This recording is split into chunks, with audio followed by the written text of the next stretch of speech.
2022 માં આદિવાસી મસીહા છોટુ દાદાના સુપુત્ર મહેશ વસાવા સાહેબ ચૂંટણી નહીં લડ્યા હતા।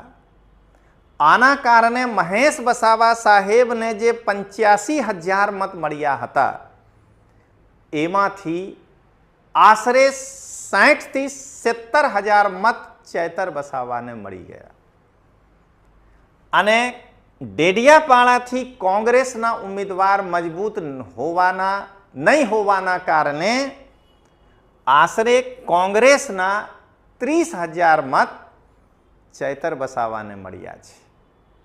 તો મહેશ વસાવા સાહેબના મોટા ભાગના મત અને કોંગ્રેસથી છટકી ગયેલા મત આ બંનેને ભેગા કરીને ચેતર વસાવા ડેડિયાપાડાથી જીત્યા છે।